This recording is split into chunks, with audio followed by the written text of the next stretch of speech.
Aha! Showtime!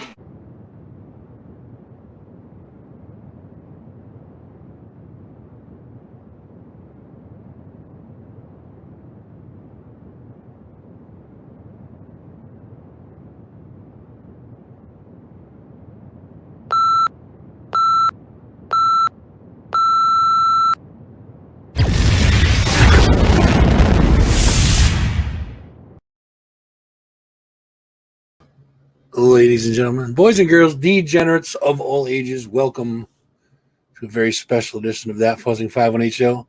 I, of course, am Fuzz. I will be your host for this evening. This afternoon, I should say. I'm so used to being on nights. But we got something special for you today. So I'm just going to click the camera because I'm not going to be on long.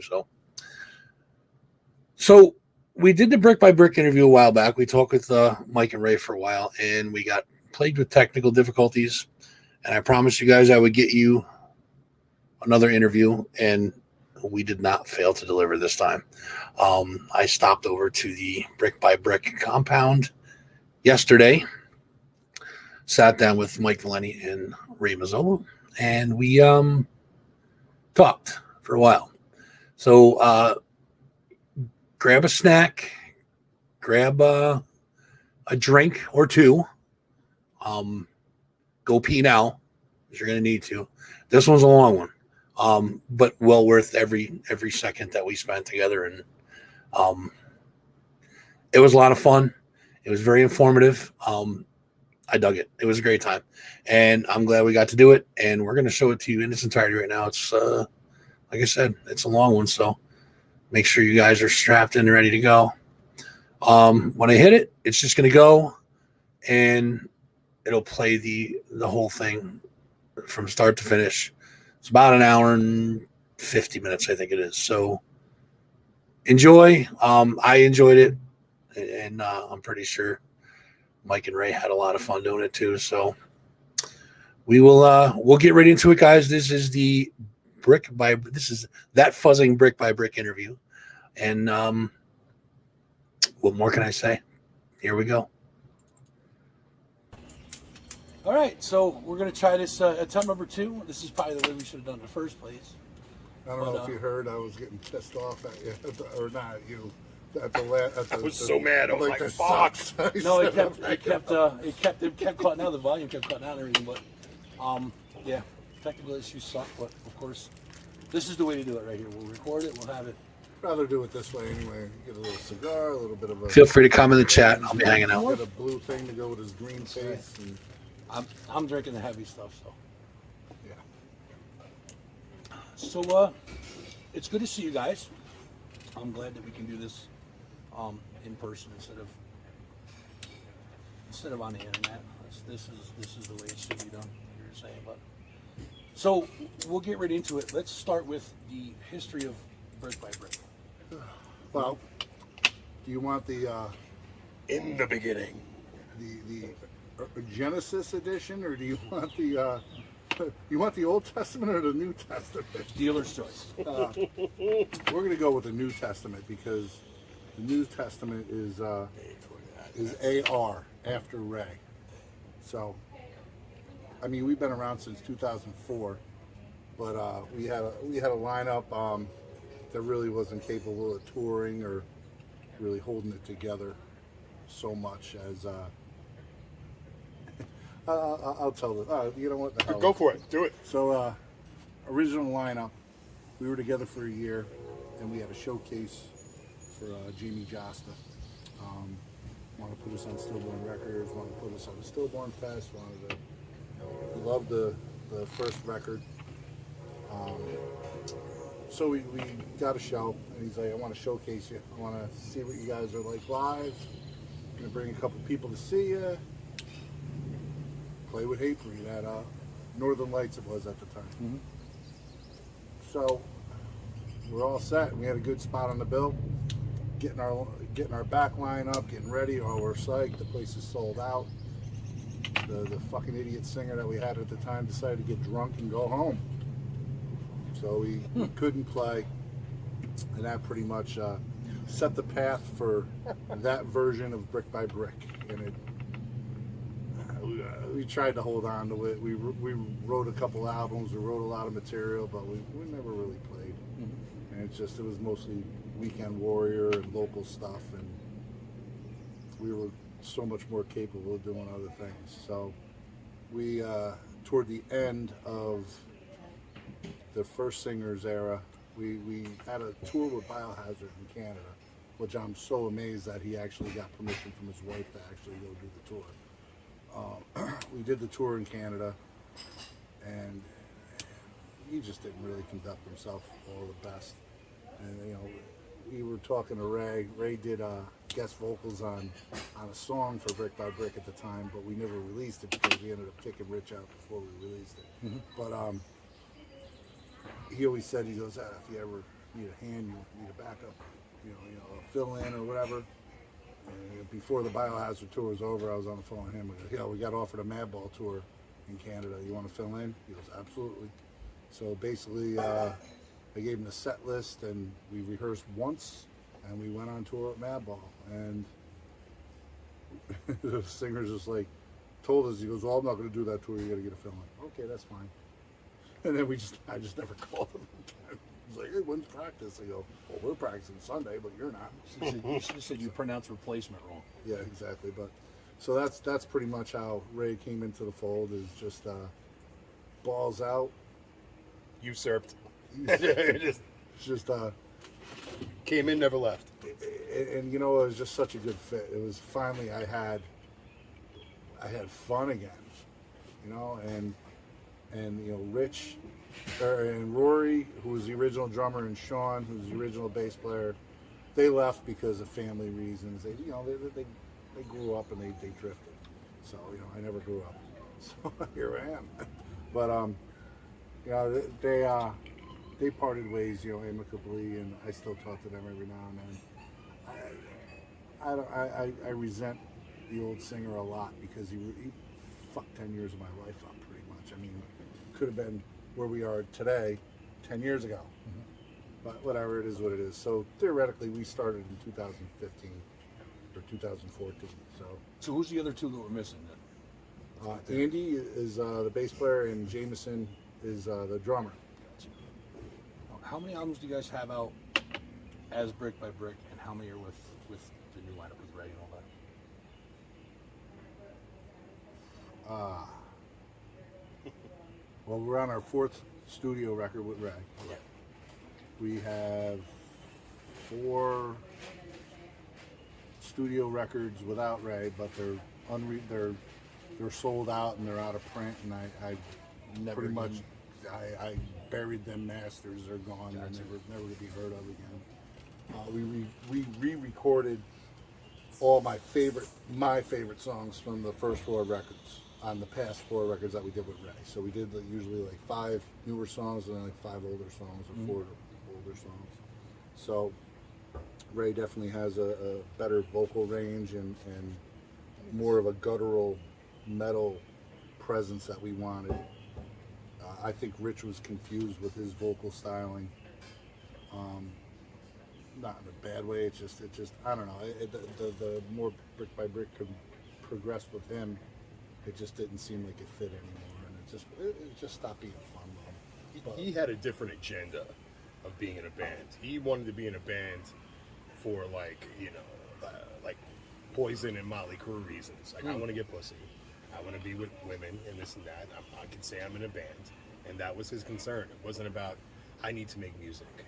I have that calling, and whatever. So that's with the individuals we have now in Brick by Brick, it's all we don't play music. We play music because we like it. We also play music because we need it. So he didn't need it. We need it. Like our road trips. I mean, I almost look forward to the drive as much as the show. Right. I'll tell you, I can't tell you how many times Jameson has gotten me laughing so hard that I almost killed us. I can't see. I got tears in my eyes. I'm all over the road, and it's just laughing so hard. But, we have a good time. It's fun. As far as this COVID thing goes, have you guys been writing and You guys have anything new on the horizon? Or? I'll say. You want to take that one? New album's done, right? Done now, yeah. Go master it. Yep. This Tuesday. airs Monday, tomorrow, Tomorrow, so yeah. we're mastering tomorrow, which Yep. is Tuesday. So yeah, we're going down with Alan from West Side, who's got Pantera on his roster, Slayer. Everybody, anybody clout-wise, you know, if there's a good record, he's done it. All them little name bands that are never going anywhere? You know, I mean, hey, you know what? I'll tell you, you know, he's done the little of the little and the big of the big, and he has his ear to the ground constantly, and it doesn't matter. It doesn't matter what level band you're at, or, you know, in music or anything. He just wants to give you the best chance you're going to have at having the optimal sound on your album. Doesn't matter if you're a garage band, doesn't matter if you're just doing it for fun or if you're doing it professionally. You know, he has that, you know, that mentality of, I'm going to give you the best, and that's exactly what he provides. It's incredible. Excellent. Yeah. When did you guys start writing this new album? Jameson and I started getting together probably in July of 2021 or 2020, and just I was unemployed. You know, he was sort of unemployed, and we just started getting together. And I was in the process of moving and all that stuff, so we didn't have a jam spot or nothing. So we rented a spot, a little room, and just me and Jameson just started cracking out these tunes. And I'm just over COVID. My musical taste varied.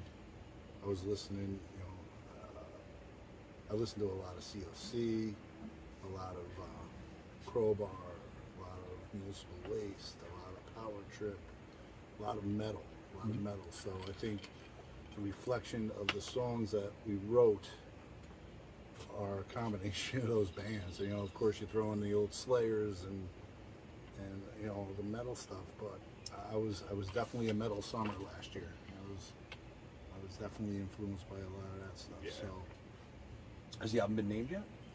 Dismal Existence, and our I don't know if you've seen our last couple albums, but they're a little bit foreshadowing and everything. Well, hopefully this one doesn't come true, but if you look at our album covers, they relate to with the current events, and they kind of predict what's going on. And like the last record, Hot Mentality, you had a presidential political figure on the cover with a red tie, pulling off his mask, and it's the devil. Well, that just shows you. Yeah, that came true. Yep. And then this one's just Dismal Existence. I just think the world's just a scorched earth policy. Let's just get rid of it all. Let's go. That's right. Bleach the gene pool. Just no more babies, no more people. That's it. Everybody done. You know, let's just ride it out. How many songs are on the new one? 11. We got 6 new ones, and we redid 4 from the first couple albums, and then we're all done with those. And then we covered Just Look Around by Sick of It All, Oh, no because kidding. out of the 30 years that song was written, the message has not changed, and it couldn't have been any stronger during the last half of 2020. So I'm like, phew, that's definitely the song. So we actually called Sick of It All and said, hey, you mind if we do the song? They're like, God bless. They're like, yeah, go ahead. Nice. So we got Craig was supposed to come in and do backups for it, but he couldn't make it. But yeah, it was so that's pretty much it. And we took our time. The writing process for this was a little bit different. Jameson and I just structured a skeleton, and then what we did is we went in the studio and recorded the skeleton. And then what we did is we kept the drums, scratched all the guitars, and started over. Well, not started over, but within that skeleton, Andy came in, and then we filled in the blanks and manipulated the song around the drums and matched the drums a little bit more to the riffs. And Jason Bordeaux captured our live sound really good on this record. He's a great engineer, so if anybody's looking for an engineer, Jason Bordeaux, I'm giving you props, you motherfucker. How did you guys come up with the name Brick by Brick? actually our original drummer, Rory, working construction. There's no science behind it. He just smashing cinder blocks or whatever. He's like, yeah, brick by brick. That works for me. That's it, right? All right. So I'm going to ask you both individually, what are some of your musical influences? You go first.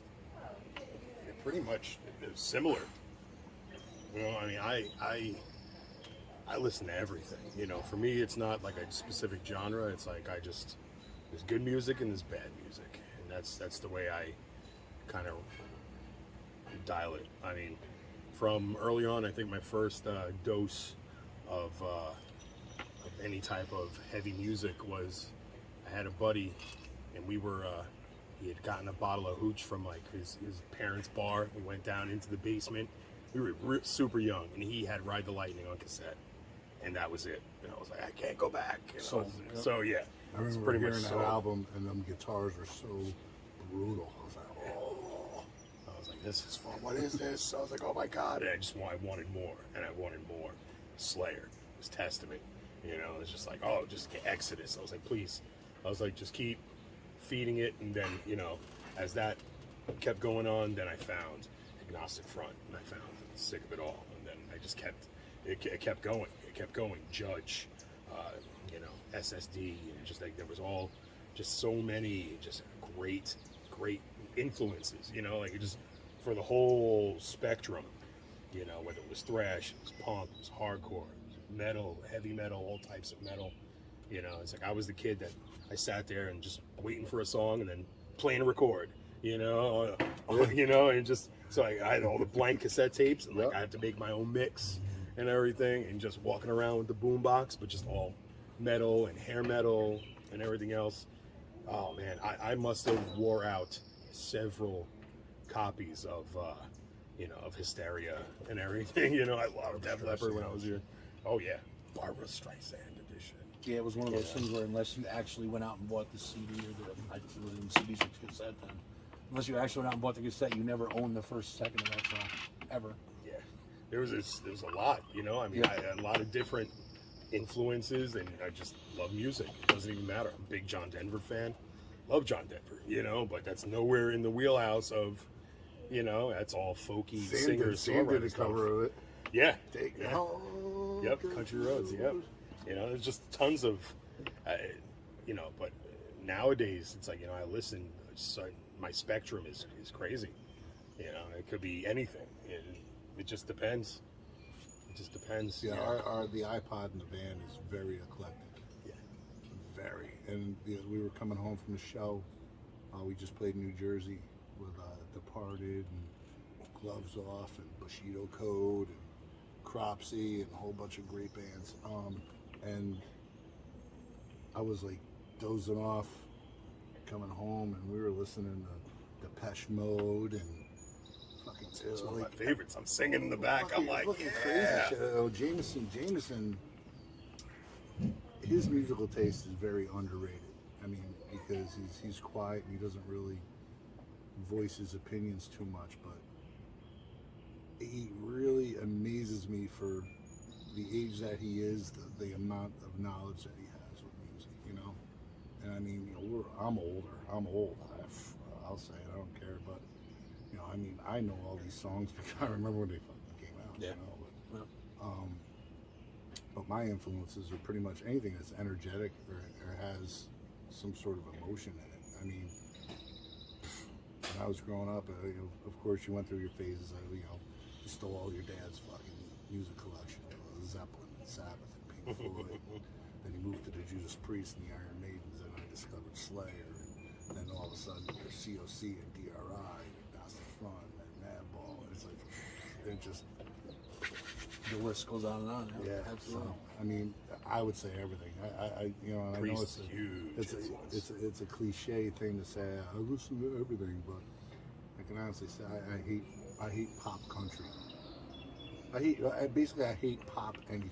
Mm-hmm. Anything that's on the radio can suck it. I mean, because there's good hip hop, there's shit hip hop that's on the radio.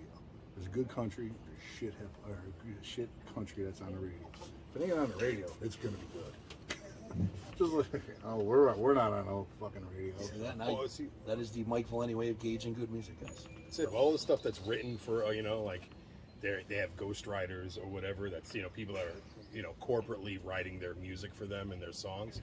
Get fucked. You know, it's like we write our music because it's inside us and that, and we want to get it out. It's one thing if, hey, I wrote this song. I think you would do it best. You know, that's one thing. But when there's a dollar sign behind it because, oh, we you know, acoustically, you know, had this dialed in because a computer said it's going to be, you know, just by the hooks in it, you know, like they found it down to like an algorithm of where, you know, it's like sonically pleasing and will sell. That's the shit they do. I hate that fucking word algorithm. Yeah, it's, you know, it's crazy. You know, like we're in a world of technology and it's Sucks. just, it's awful. Bring back, you know, Can't even beat anybody paper up at a trails bar and anymore just- without getting caught. Well, I mean, technology killed the music industry. you can't hit anybody with a brick anymore and get away with it. As far as selling records and CDs and stuff like that goes, I mean, technology is pretty much what. I mean, on the other hand, it's good because you get a lot of unknown bands that can get more exposure than. That's true too. Yeah. So it's a double-edged sword. You know, I wish it was back in the old days. Yeah.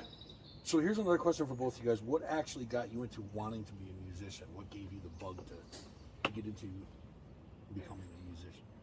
My father bought me a guitar to keep me from spray painting shit and lighting stuff on fire. He's like, here. And he played guitar, so he showed me a little bit of stuff. And I wasn't interested. I didn't want to play it. Like, I'd rather go blow shit up and, you know, vandalize stuff and be a fucking asshole kid, you know? I was terrible. I was a fucking rotten bastard, I'll tell you what. I put my parents in fucking hell. But I didn't start playing guitar until high school because I didn't make fucking friends because I fucking start fights with everybody and I was just a dick. So I was just like, I sucked at sports. I'm just like, there's nothing to do. Let's see what this thing does. I taught myself how to play pretty much and just, you know who? There's two people that actually coached me and really showed me how to play, and one was Henry McFerrin and Scotty Mack. His name's Scott Zadrzinski.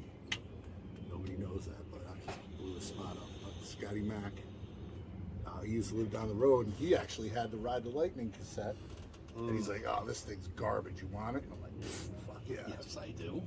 So, but yeah, so that, I mean, that's pretty much how I started. And I just, and the thing was, it's like by the time I learned how to play 3 chords, I was already trying to get a band together, and I could never find anybody to play with that was steady. I've jammed with like Mike Trash. I was in a band with him. I was in a band with all sorts of people during, you know, when we were kids. And it never went anywhere. We never played anywhere. It was just like, fuck this, I want to play. I want to play. I used to set my shit up in the garage, open the garage door, and just play as loud as I could by myself. And the whole neighborhood hated me, but it was fun, you know. And I started a band called Attica in high school.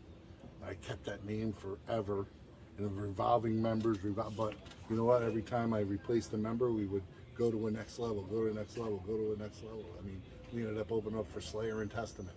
We ended up doing, you know, playing with Overkill and Propane and going on tour with some, you know, we did a lot, you know. I mean, we did a lot of dumb shit because I just can't take no for an answer. And we ended up going, and then that fizzled away, and I played another band called the Bruise Brothers, and that was more of a different vibe.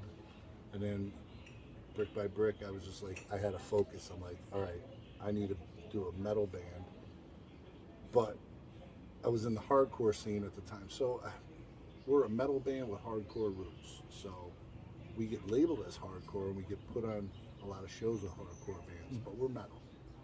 It just is what it is, but I think hardcore is an attitude more than a genre of music, to tell you the truth. And I think that's why we get put where we get. You know, these guys they're opinionated assholes. Put them on that show. But yeah, that's pretty much it for me. Yeah, my mother's cousin was an artist. His name was Neil Sedaka, I love my calendar Yep. girl. So he's my second cousin. Calendar girl, happy birthday, sweet Get him up. 16, Get some laughter in the opening rain. spots, man. Yeah, right. He fucking hated me, like nobody. He fucking always hated me. So I used to, I'd be like, oh, okay, you know, I try singing his songs, but then, All right, you maybe know, the new album's so- called Neil Sedaka now. there you go. That's it. Let's get sued. And after hearing Ride the Lightning, I was like, oh, you know, I could do these songs heavy, you know, and I instantly thought, oh, let me try. Nah, it didn't work out. But I always did chorus and stuff like that in school, and I just always orchestra all the way through, you know, until I graduated, played different instruments and everything. It was just, Skin but flute. I excelled at that. Let me tell you.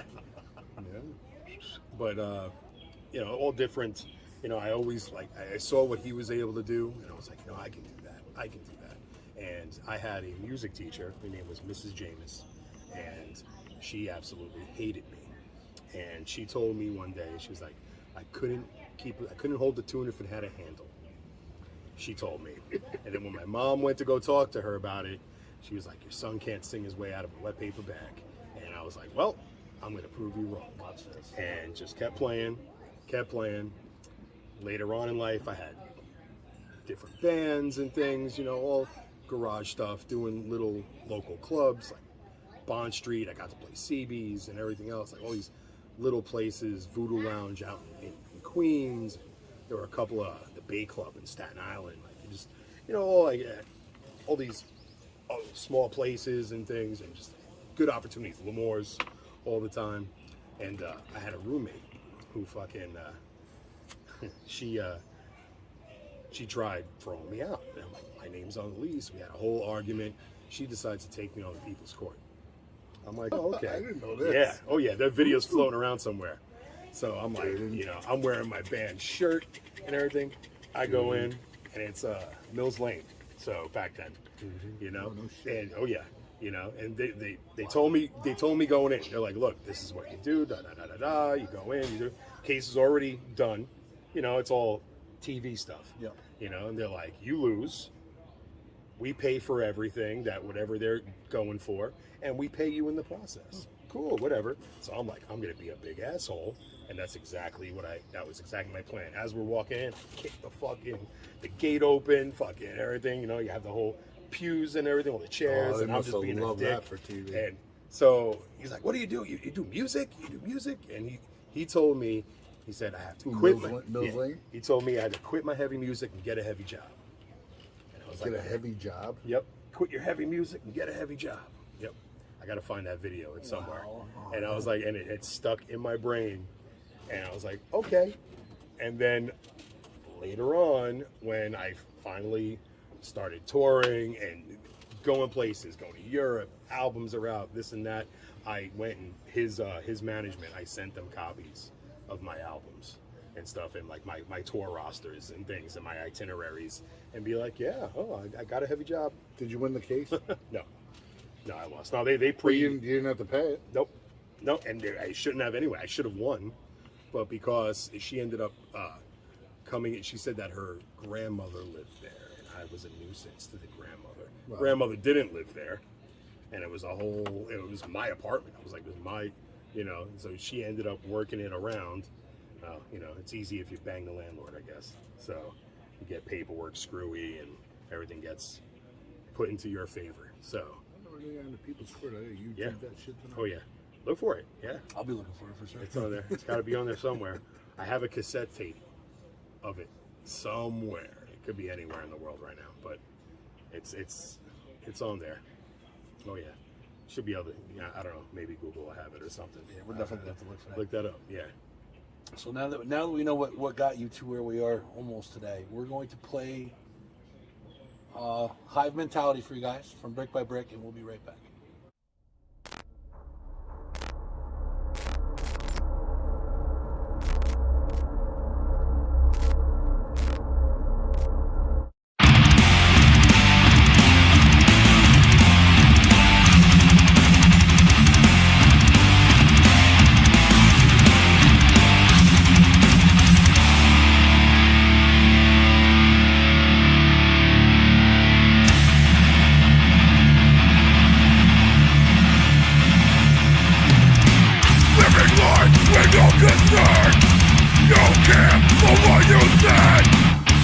1,000 reasons to smash your fucking head.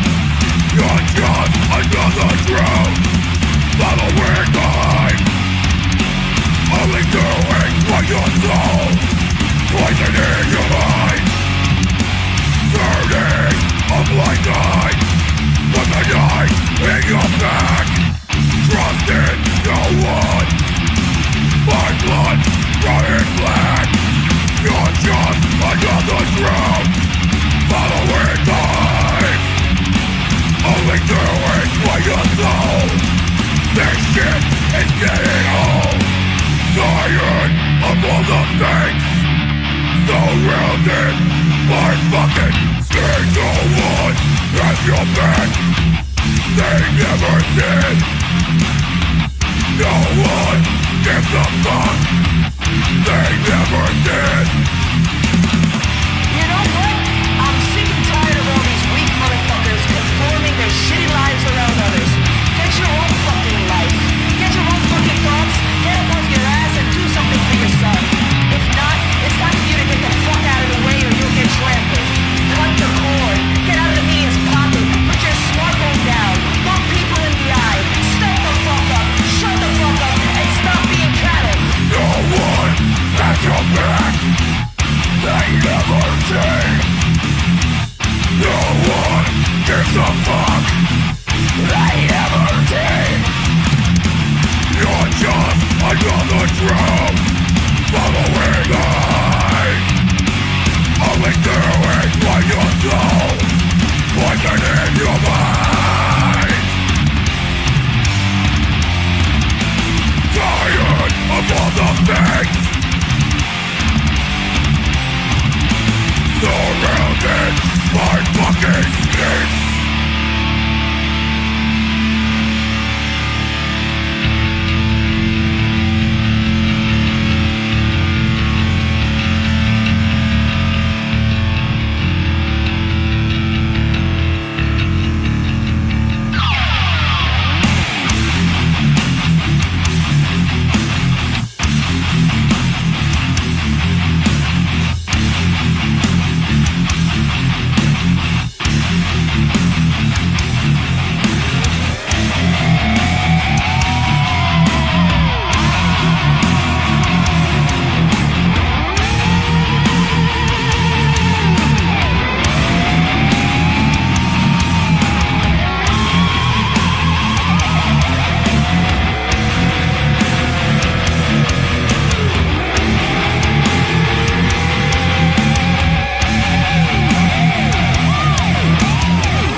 All right, we're back, and we are with, of course, Ray and Mike from We got Black Fiber. refill, That's right. the nectar of the gods. More ice, more nectar of the gods.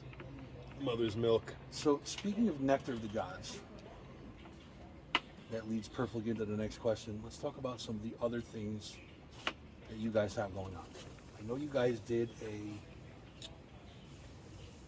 among the many other things that you've done in the past, I know you guys did the single barrel, brick by brick, Jack Daniels bottle.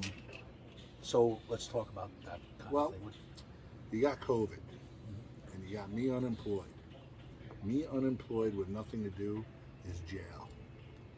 So, in order for me to stay the fuck out of jail and not embarrass people or go out and blow somebody's house up or whatever, I put my direction to positive things. So, since we can't play shows, I'm like, well, you know, what can we do? What can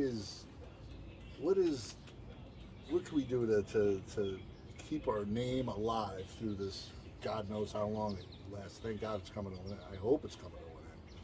So, Jack Daniels. I'm an avid Jack Daniels drinker. Before the end of the podcast, you should get a shot of my collection. I will. Yeah, Pretty that's a epic. good idea. But I have probably one of the top collections in the United States. I collected for 25 years. So Jack Daniels is my drink. It's been my drink for 30 fucking years. And I think that's why I'm so healthy. Anyway, so I was bugging Jack Daniels. I was just emailing blindly. Like, I want an endorsement. I was just bugging for endorsements, right? Thing is, I got a hold of some people, and the thing is, they never said no. Oh, well, let me give you to this guy. Let me give you to this person. That. But finally, I hit a guy, and he's like, well, we don't really do endorsements per se. He goes, I looked your name up because when I emailed him, I said, I'm an avid collector. I'm in the Jack Daniels registry. I'm a Tennessee Squire. All my bottles are registered through the distillery that I collect. And he looked it up and he emailed me back. He goes, holy shit. He goes, you're a real dude, real Jack Daniels dude. I said, yeah, I want an endorsement. Give me a fucking free case of Jack Daniels a year or some shit. Anything, whatever. Well, I can't do that. He goes, why don't you guys do a single barrel? I'm like, ooh, never thought of that. Didn't know it was possible. He goes, I will make it possible for you. I said, all right. So we laid the foundation. We came out with our own single barrel Jack Daniels. I have it downstairs. I'll show you later on in the podcast. But we did our own single barrel, and we ended up selling. It sold out in 2 weeks. It's a certified collector's item now because some of the bottles are fetching upwards of $250 on internet sites and whatever. And we did that, and it was so successful, and it was lucrative, and we went from there. And then because of that, we got hit up by a friend of mine that works at a meadery, Helderberg Meadery. They're like, why don't you do your own mead? I'm like, I don't know what the fuck mead is. They're like, yeah, so had a meeting with the meadery, and the guy, did a taste testing all day. It was hammered. It was great. So we designed our own recipe for mead, and mead is like a wine to me, and I'm not a wine person. So I'm talking to the guy that owns the meadery. I said, look, I like the hint of the maple in this. I said, but let's drop the flavor down. Let's jack up the alcohol in it. And he's just looking at me like I'm an asshole, because I am. And I'm like, well, I said, listen, I have a theory here. So I said, just do it. So he did it. And out of a 55-gallon drum, he added literally one shot of maple in the whole drum. So now our recipe it sips like a whiskey, but it's got a hint of maple, and I don't understand how that maple can still sift. It goes a long way. It's crazy. So that sold out in 2 weeks, 3 weeks, somewhere around there. And we did it like a collector commemorative bottle with it and all that. And we just been commissioned to re-release it August 1st. And it's going to be a mass-produced item, so it'll be available wherever this guy sells his mead. It's going to be whatever. So he's been getting requests for the past year for it. So we're going to do it. Yeah, he's got over 200 locations that his distribution goes to.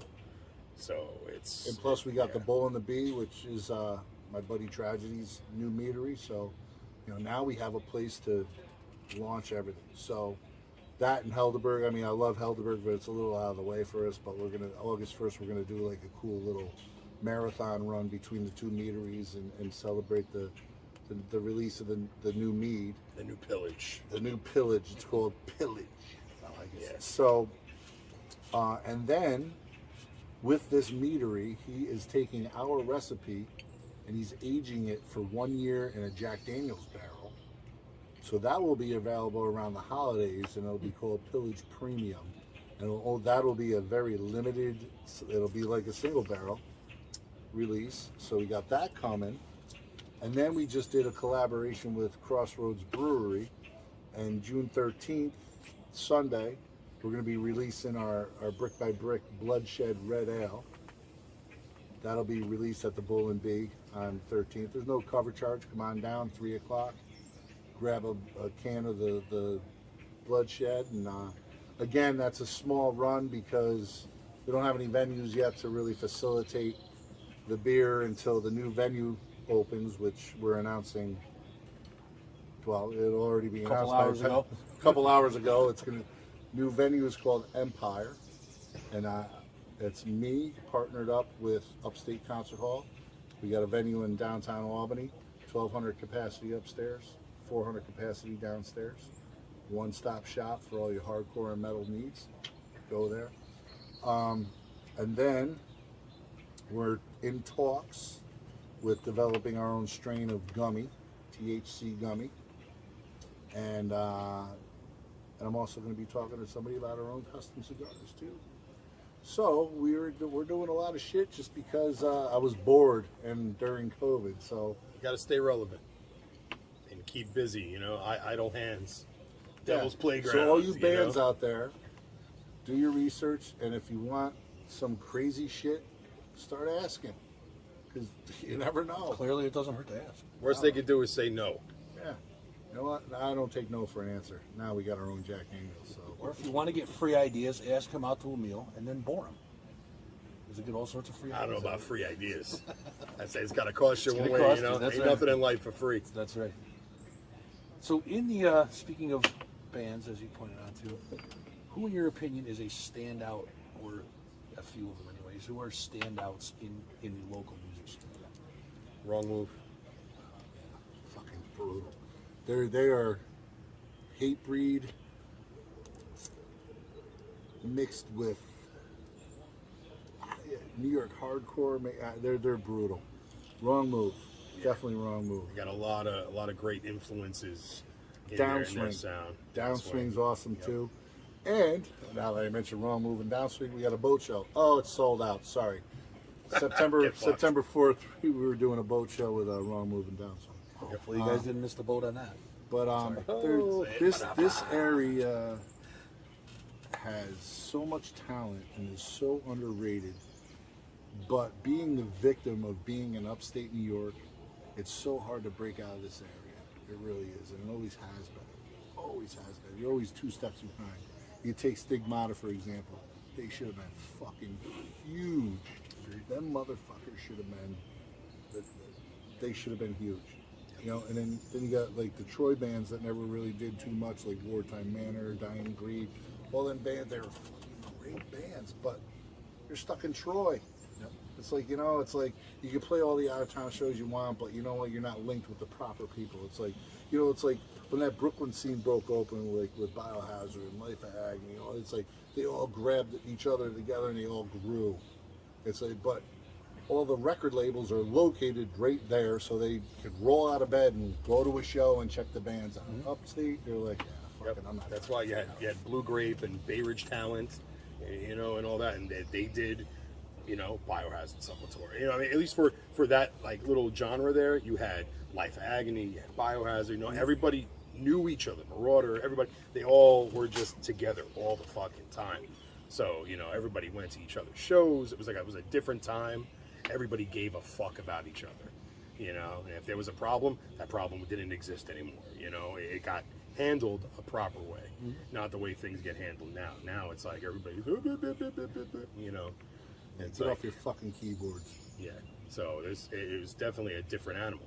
Like, you know, bands up here, you know, One King Down, Skinless, they were able to like break away and go, you know, and Still underrated. They you still know. should have been bigger. yeah, They you should know, have been they were fucking able bigger. to pick up and fucking and make moves, you know, and there's no reason why a lot of the bands, a lot of the local talent here, they need to just stay at it, just hammer away, and just Get you the know, fuck out of the yeah. 518, because you know what? You can play in front of your friends all day. Yeah. That's all fine and Don't dandy, don't but worry about getting big in your own backyard.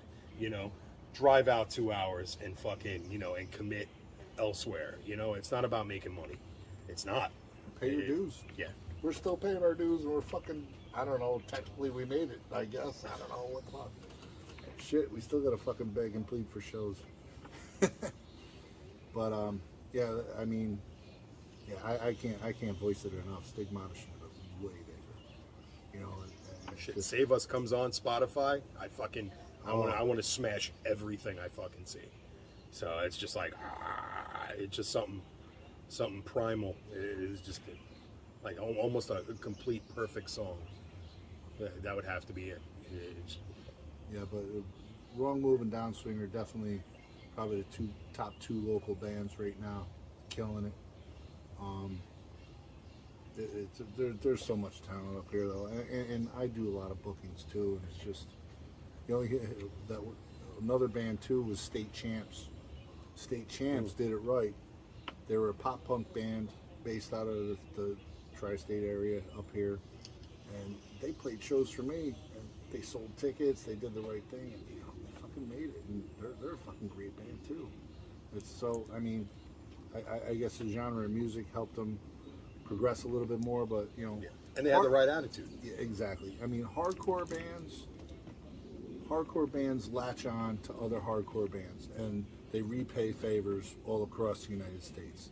When you get into the metal genre, it gets a little selfish, and it gets a little, you know, a little. It's hard. It's harder to be a. I'm glad where we were because we were labeled hardcore, so we latched on to like hardcore bands. So you know, Agnostic Front and Leeway and Sick of It All, and you know, all these bands are like actually paying us favors back, and I'm like, oh, it's fucking weird. It's like these guys are huge, but you know, you play with metal bands, and I'm not going to say names because I got a lot of friends in that genre, and it's not the band per se, but it's the management and it's the labels and the booking agents, and it's like it's beyond the band's control Yeah. in my opinion. So it's like, I can't just call, I got friends in like Soulfly, like, oh, put us on tour. Oh, we gotta pass it by management. It's not Like- bands for bands. Well, I can It's- call Madball, Freddie. He's like, yeah, let's do Let's it. go. Yeah. Biohazard, yeah, let's do it. So it's a whole different mindset when it comes to you like business. how we like, I don't know, we answer the question and go on another tangent. So whatever. Which is there's nothing wrong with that. That's actually We got big mouths. We like to talk. it's actually okay. So I'm not sure how to word this. Do you guys have I don't want to say the most embarrassing. That's how I wrote it down because it's kind of like the vein I want to drive into. But do you guys have a time on stage that you're not all that happy with? I don't want to say embarrassing, but like I've got plenty of something embarrassing shit. that just collapsed or went totally wrong. You're Well, like, Riverside Ray was embarrassing. Oh. All right, you know what? Tell that story. 'Cause Oh, my God. That's a good one. Riverside, California.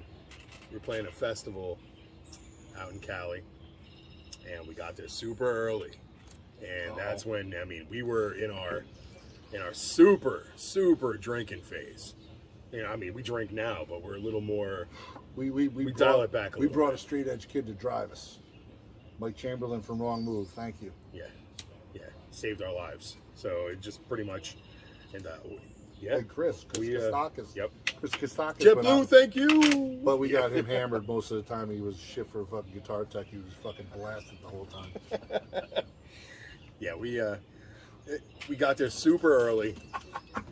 Oh, God. a handle of Jack appears. I might You have know, to interject it's because just- he's got a warped memory of it. I just remember the kid in the wheelchair. All right, so we show up. So it's a festival. We show up at 11 a.m. Set up our merch. Everybody's like, hey, blah, blah, blah. Mingle in. The crowd started. It started at 1. We don't go on until like 9:30 or 10. So yeah, we're talking a good bottle of Jack Daniels each, plus beers. I remember a 30 rack Plus, of it's PBR. weather like this. It's 90 out, and we're just like, woo, hanging out. Like, oh shit, we're on. And I think I'm fine. I'm going to set up, and I'm like, oh my god, I'm fucking wrecked. And then, right here comes Ray, not speaking fucking English, and so we go, and Jameson, because of this show, we kind of toned it down before we go on stage, but Jameson was so mad. The first song, we decided to do a outro from another song as an intro, and Ray would introduce the band, and we would come into the outro, and his line was, "Your time has expired." I'm like, okay. We're like, everybody's like, yeah, and Ray's just walking around. Yeah. I'm like, Ray, go. He's like, yeah. I'm like, all right. I guess we're not doing that. So let's just go into the first song. So that started it off. I mean, we played good. There was a lot of fights when we were playing, and we tend to not stop playing when there's fights because we're just like, It's a soundtrack. That's you know, all. you stop playing and it draws attention to the fight. So we're just like, fuck it, just keep going. Boom, boom, boom, boom. So this fight got out of hand. Next thing I know, Jameson's jumping over the drum set and raising the fucking hitting somebody with a mic stand. And I'm like, all right, put my guitar down. We're fucking duking it out. And the owner of the place is pulling the plug on everything. And anyway, so I remember some kid got punched and a gun fell out of his belt. So anyway, so it got broken up. And the owner's like, that's it, the show's done. I grabbed the owner. I'm like, yo, it's not done. We're fucking doing this. I said, trust me. I said, we got this. And then we plugged everything back in and we did Bro Him by Pennywise. And you know what? It brought the whole crowd together. Everybody's like, ah! And the rest of the Changed the show whole vibe. continued. Nice. Granted, probably about 30% of the crowd left.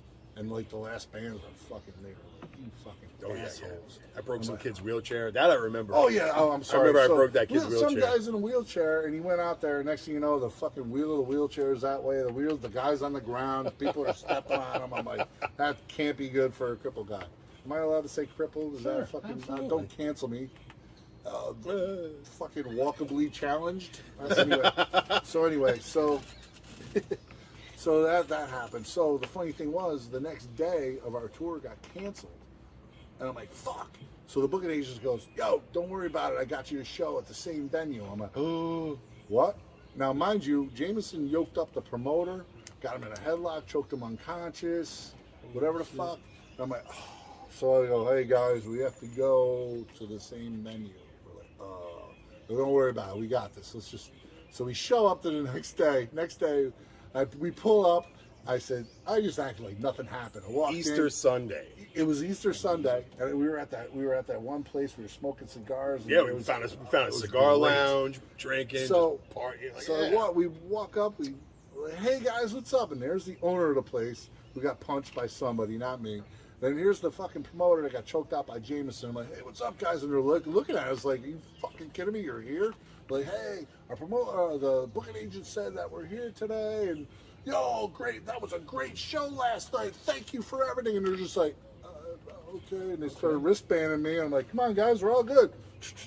Next thing you know, the fucking owner's buying merch. The promoter, we're drinking with the owner. We're like, Hell yeah. The owner's introducing us to his wife, and he's like, hey, water under the bridge, because I fucking had him fucking for a little bit. oh And, yeah, fucking. and it was, what's a and the punch- show was great. What's a punch in the face among friends? It's like you can't move on. The Just show was great. It was so good. We're like, he was so surprised. yeah. So that was That Riverside just, Red. yeah, Riverside Ray just kind of went. I've had went plenty nuts. of Riverside mics in other places, not Riverside, but And yeah. a buddy kept plugging me back in, and just I kept pulling the fucking mic out, and he plugged me back in. He was sitting on the stage, just grande. And he was like kept plugging me back in, so I could sing, and then I'd unplug myself again, and then he'd plug me back in, and fuck, oh my god. We just played this show this past Saturday in New Jersey, and this band Cropsy, great band. They opened the show, and they were good guys. And the one guy was having some technical difficulties, and I was helping him out. At the end of the day, he goes, "Oh my God, thank you for doing that and hanging out." And nice guys, great band. And he goes, "You're Brick by Brick." I said, "Yeah." He goes, "You guys have a reputation." I go, "For what? Drinking, having fun?" He goes, "For fucking brawling." I'm like, you know what? I don't. A lot of times I don't remember, but I don't think we really fought. We fought in South Carolina and Florida, but I don't know. Whatever. It was whatever. Fucking. It's just what it is. It's like pit beef. You get punched in the face in the pit. Don't be in the fucking pit. You don't like it. You know what? Fucking punch the other guy. You fucking duke it up. You know what? Then you drink after. That's all. Make Go outside it and good. drink. You don't ruin the show. Just fucking take it amongst yourselves. So that's our philosophy. Fuck it. You want to punch me in the face? Come punch me in the face that day. We'll duke it out. But you know what? We'll fucking drink it after. You know? That's right. Yeah, there was a lot. There was definitely. I remember. Shit, I don't even think I was in the band yet. And with my old band, and it's still I'm full blown, still active. I know. Yeah. But we would play shows where we purposely, and I'm like, Mike, let's hang out. He's like, how do we do this? His Okay, band cool. would get mad at him because he's a fucking drunken piece of shit. And my band would get mad at me because I'm a drunken piece of shit. I'm like, we should be like, in a band together. It's like, let's do shows. Let's do shows together. Let's play in the same band together. That Yeah. way everybody can think we're drunken pieces of shit. I'd be Yeah.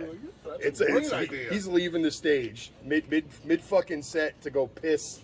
And, yeah, hold my mid set, guitar. And I've got everybody's like a shot glass graveyard in front of me, 3 songs in, and I'm like, and people got to hold me up half of the time just to finish the songs. That was one of the boat shows. I couldn't even remember what band I was in. It was yeah, wild. yeah, you were in full blown chaos. You're like, oh, brick by brick, and Yeah, they were so mad. Jeff and Mike were so And mad. I'm they- like, they- Jeff, relax. He they- goes, you let them drink like this when you're playing. I'm like, yeah, I'm not the fun police. It's Fucking you know what, relax. they great musicians, even great brothers. They just they have put up with a fun. lot. They put up with me. I'm a handful. So it's like they definitely, it's you know what, but that's what it is. We're a family. Every family is dysfunctional. Anybody who says they're not, they're fucking They're full of lying. shit, yep. So that's all. It's like I love doing stuff with Full Blown, and it's different from Brick by Brick. And Our it's just- CD it's, release you party know, for High Mentality, I got hammered, and I did a swan dive on IM's merchandise table. Oh yeah, yeah. Flattened it. Everybody was like, what the fuck? It was great. It was so just Fun. We were fucking. I was hucking full. I kept running upstate concert hall. They had their beer cooler. I kept running off the stage and just getting cases of pounder PBRs and bringing them up on stage and just hucking them, full, giving them to kids. I'm like, here you go. It's your first beer. Halfway through the set, I'm bombed. I don't fucking care. I'm like, whatever. We're having a great time. Listen, It this was is out of my mind. This is a ticket to have some fucking fun. Yeah. You know what? You're not going to come see us to analyze every note. Did they hit that note right now? Because we're not gonna. But you know what we're going to hit? We're going to hit that fucking Jack Daniels fucking hard. And we're going to fucking have a good fucking time. And you're going to leave with a black eye and go, that was the best show ever. Yeah, you're gonna have a memory. You're gonna have a memory. You're gonna have a story. Chances are you're gonna have fucking merch one way or another. Every single boat cruise we've done, I don't remember. All you people in Riverside, see? So, well, the thing is, when we play the boat cruise, here's the trick: we play first, Captive audience. and then not that. It's just I can't remember fucking doing the set after that. I mean, it's just I gotta be fair to my bandmates. At least play the songs right. At least halfway, anyways. Nobody can understand me Do you guys have a favorite venue to play? And I'm talking locally and nationally. Kind of a two-parter. That one place in South Carolina was awesome. Which one? Where I smashed the beer and that guy. So there's a restaurant downstairs. It was in Charleston. Restaurant downstairs, and across the parking lot in the back, it was Music Farm, something like that. I can't remember what the name was. I played there before, and so it was it was an Italian restaurant or something. We were playing upstairs. So we got there early. We're always there early. And we play with Strengthen What Remains, right? Is that Josh's band? Josh's band. Yeah, He's Josh from Tampa, from Florida. Great dude, great band, and we had a good time. We always we have a trifecta thing, parking spot, merch, boom, good show. That's how we do it. That's how it's it all has to line up. So we get there early, we can relax, we get everything set up, and that's it. We have a couple of cocktails, we'll smoke a couple of cigars, we'll get good food, perfect. So there's some after the show was great. It's a Monday too. After the show, there's a couple of dildos that are, they're posted up by a window. They're sitting there drinking. We're at the bar drinking, talking with the owner, and everybody's like, I gotta bring you guys back, this and that. Here comes an empty fucking beer can out of nowhere. It hits me in the head. Hits him in the head. I'm like, what the hell was that? So we look over, and these two guys are giggling like well, schoolgirls. no. I look at Josh. Oh. Josh and he's just like, it wasn't me. It wasn't me. And he's going like this. He's going. Yeah. And I look at these two guys, and I look at them, and all of a sudden they're like, yo, did you just hit me in the head with a beer can? I was like, no. I go, Yeah. well, was it on purpose or accident? I didn't hit you with a beer can. I go, I think you did. And everybody's like, uh-oh. The whole place tenses up, and I'm like, Oh my no, God. really? I go, if you just hit me with an accident or even hit me on purpose, go, yo, look at this fucking jerk and hit me on purpose, whatever. No, let's go drink. But the guy was being a dick. I'm just like, all right. I said, well, come on, we're gonna go to the bar.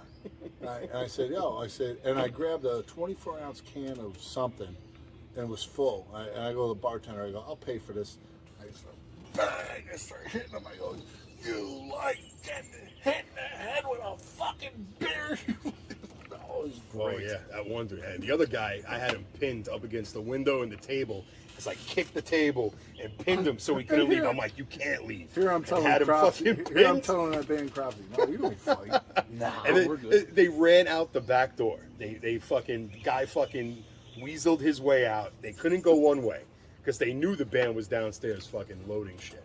The rest of the band was down there, and a bunch of our friends were down there as well. These guys ran through the whole entire restaurant, and then boom, took off. And it's like a bat out of hell. They were like, oh shit. But just seeing a spray of beer or whatever the fuck was in that can, and just bah, bah, bah, the sound of the can hitting this guy's head. I was basically that. Oh, it was so good. That guy's father scolding him Yeah. for being a stupid kid in school. So do good in school. That's right. Stay in school. kids. Stay in school. That was a good time. All right, so we are going to play another one of your songs here. We're going to play. Oh, this is one of my favorites. We're going to play "Bar Is Open." Yes. And definitely one of my favorites. The video is awesome. Every time I watch that video, I'm just like, oh my god, I know that guy. He's in there. Holy shit, I know that guy too. No. Yeah. So- It was a party, and we had Murphy's Law play that night when we were filming that video.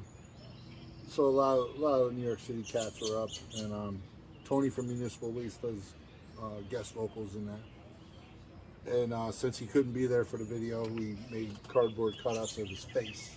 We held him up, and Yep. I still have one in my office. But and if you notice in every single one of our videos after that, his cardboard face is in the video, and he's like, "Can you please stop putting my face in your fucking videos?" I'm like, absolutely fucking not. We try to make him drink all the time and just. We lost one of them. We had 2 cardboard cutouts. I don't know. One of them, somebody took it, but I still have one. So the next video is you're gonna make a guest appearance, Tony. There you go. So check it out. See if you guys know. See if you guys see anybody on the video. This is "Bar Is Open," brick by brick, right back.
The day is over, the week is done. Let's get the rally, time for the fun. There is no reason, there is no rhyme. Let's live for today, we're on borrowed time. We're pioneers, and drinking beers. Whiskey's frontiers, nobody's here.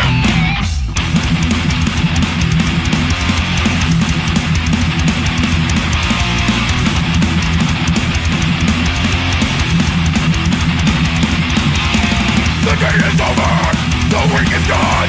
Let's light the fires, who brought the ride?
right, so we're back. Be real. Be real.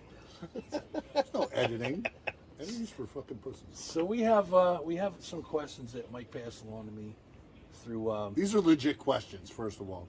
you guys that are out there. People being assholes on my page and everything else. So we're going to entertain your shit. Inquiring minds want to know. Yeah. So, Here we go. so the first one is this is from Jeff. Jeff says Where's Jeff from? 'Cause that I did not write down. I get they're like from all over the world, everywhere from Finland to Yeah, there was some- Germany yep. to South Carolina to Oh, boy. Denver to fucking anyway. So I figured they would know who they were anyway. So, they're not gonna. I don't. Oh, they'll know their questions. They'll know. But your thoughts on the hardcore scene now versus the '90s? that's a no-brainer. 90s, there was a lot more unity. I think it was a lot more camaraderie. See, I can't really say that because you know what? Based on the 518 scene, 518 scene's really tight, and these kids really come out of the woodwork for a lot of bands. But The camaraderie is different. it's It's different now because now it's pods. It's skewed because of social media. It really is. I think. Before it used to be, you know, good guys against bad guys. Now it's like good guys against another set of good guys and the bad guys. You know, it's weird. I mean, politics got involved the past year, so you got so many people arguing over fucking politics on social. It's like, knock it the fuck off. It has nothing to do with our culture. I don't. I just. Let's just play music and have a good time. Mm-hmm. If you drink, let's have a fucking drink. If you don't, that's cool too. You know, who the fuck cares? More for us. It doesn't fucking matter. The new the Jack Daniels is coming out. We're doing a Agnostic Front limited edition Jack Daniels, and there's so many people like, well, I'm straight edge. I'm like, how about I sell you an empty bottle for half the price? I'm full of fucking water. Whatever. We accommodate the straight edge kids now. You know. There you go. I mean, I admire the straight edge kids, to tell you the truth, because you know what, I like drinking socially and hanging out and just having a good time. I mean, I could do it without alcohol. It's not a problem. It's just, but There's a level of dedication that takes to just being clean and sober and the clarity all the time. And I don't want to have that clarity all the time because I'm angry all the fucking time. And I need something to kind of just dull the edges. So I'm not angry you know, anymore. I am. My girl's sitting over there monitoring me. That's my secret. I'm always angry. You know, it's that straight Bruce Banner thing. I'm always angry. No, but drinking just, it helps me loosen up, and it's just fun. It's like an icebreaker for me. It's just Yeah, it loosens social, up. socially. Look, I'm old. I need my joints fucking lubricated before I That's it. That's my pension rolling right there. That's my pension rolling. choo-choo train. Oh, I love it. Yeah. So Sean wants to know who in the band can pee the furthest. Me. Definitely not me. I trickle and I piss all over my fucking stuff. Oh my God! I can peel paint off of the side of something. I don't know how. I've always been. I I envy his flow. That's it's there's all It's all like a different, laser. You know, it's you know, Andy's got his you know, with his VA card. He definitely, you know, he can pee in different directions. You know, he can clip it when he needs to. You know, and just having that military background. Jameson, you know, that's one thing. Jameson, he's going to be fully naked when he pees anyway. So it's, you know, he just or not. or not. Okay, so now that you've said that, that's good because that'll lead me to the next question. Anthony wants to know, why is J-Mo always naked? Oh my God! I'll tell you. How about that Slapshot tour in fucking Europe? Oh my Hold God! on. So, we got a picture. Oh, of course I do. But you got to send it to him so that way he can post Oh, it yeah, up. yes, So here we are on tour in Europe, I'll get it to you. and with Slapshot, and those guys are all business. They're Choke's a great dude, and you know it took a minute to actually get his sense of humor and everything, but Jameson doesn't know him from Adam really, and next thing I know, I'm sitting backstage. I'm just sitting there in a chair, and we had like some food and stuff we're eating, and I just look up and I just see Jameson naked with his ass to me, and Choke's sitting on the ground, and Dick right in his fucking face. And I'm like, what's going on? And James is like, yo, check it out. We were eating some awful pizza. Awful pizza, you know, and it was like, that's what we had. But Slapshot always had chicken. They always got chicken on their rider because you can't really fuck up chicken. So they always had a specific meal, and it was, you know, let me tell you, you know, Packer, you know, and Corey, aces. Craig, amazing. If anybody ever has an opportunity to see them, or you know Craig, have him sing to you. He's got the voice of an angel. So it's out of control. I have it on video too. Voice of an angel. How about that one time we played with Slapshot in Boston, and Oh my God. we were in the backstage. So Choke, the singer of Slapshot. Oh, I hope he doesn't see this. He's gonna hate me. But they go on stage, and we're in the dressing room. So Lunch meat.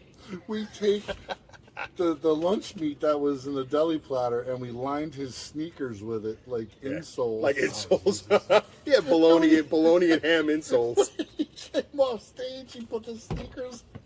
Oh man, it was great. Yeah, we were assholes. We like to have fun.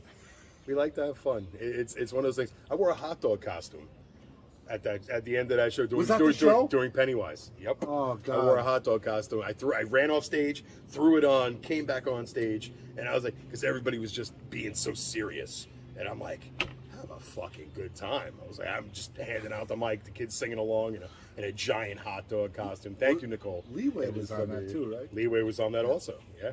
It's you can't, you know, if we're there, yeah, be prepared for a good time. You know, I'll put it this We'll way. bring the party if When we we have toured with Biohazard, me and Danny made a good connection. Oh, we were busting balls the whole time. It was just, the van rides were hilarious. You have to have a good time. Otherwise, what the fuck are you doing it for? You know, then it just becomes a job. And then, like, this is the worst fucking job anybody can have because the money's not there.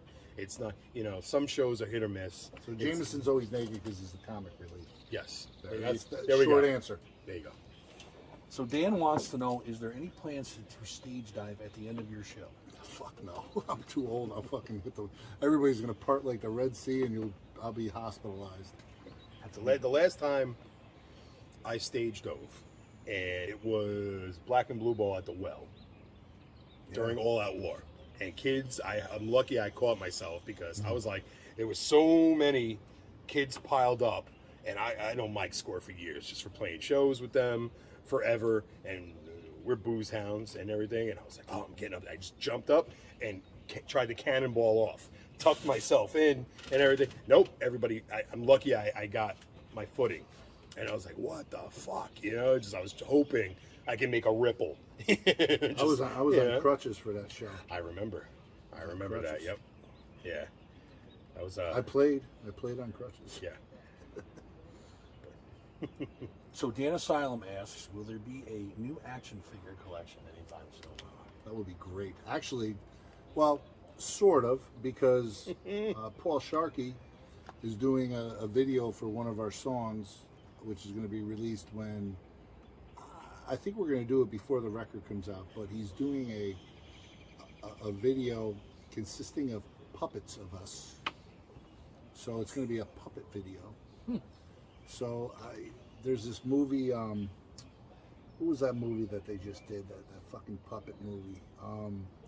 Happy Time Murders. Yeah, they The were Happy cops. Time Yeah, yeah, Murders. yeah, yeah. So it's gonna be reminiscent of that. And I don't know what the premise is yet of the video, but he's got a great imagination, and we're just letting him run wild with it. So we're gonna have our own puppets. Will there be a puppet of the cardboard cutout head though in your video? No, we'll just put that in. we're gonna put him in there somehow. You see. Oh, I got an idea. I'll talk to you later about it. Hey, no spoilers.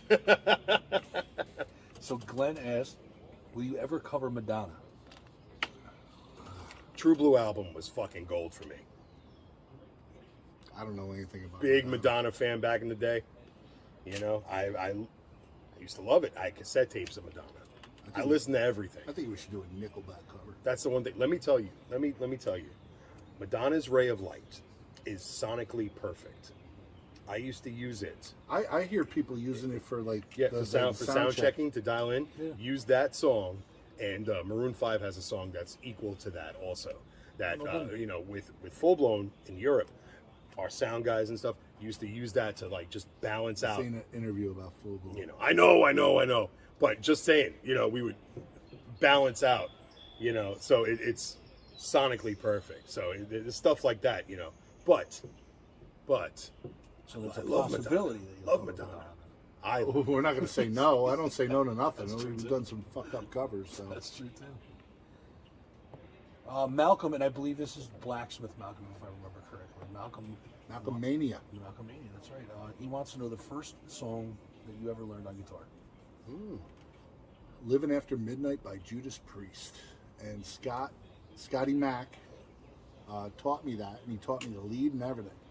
And I used to sit in my bedroom and play that fucking song over and over again to the record. And I eventually learned that whole British Steel album. And yeah, that was. It's a great I album. mean, I knew bits and pieces of Smoke on the Water and all the other nonsense, growing up in the '80s. But Living After Midnight was the first complete song with the lead that I learned on guitar. So I guess this one's going to be to both of you. What is your favorite song to cover? Sean asked this. Favorite song to cover and your favorite original. I know favorite original is tough because it's like asking you which kid's your favorite. I know that. My favorite song to cover is Bro Hymn by Pennywise. We don't do it so much anymore. We actually learned that song because we opened up for Rancid. And Rancid, basically said, "You guys are playing." I'm like, I don't know. You think we should play? It's not our fucking crowd. He goes, "No, if fucking Machine Head can play with fucking Rancid, Brick by Brick can play with Rancid." I said, all right. So we ended up learning Bro Hymn, and it really bridged the gap between all those punk kids and the metal kids. And it just that chorus, brought everybody together. And it was Sean Green's idea to do that song, and I love that song, and I really would like to bring that back, but right now it's not in the cards yet. But that's my favorite cover, favorite original.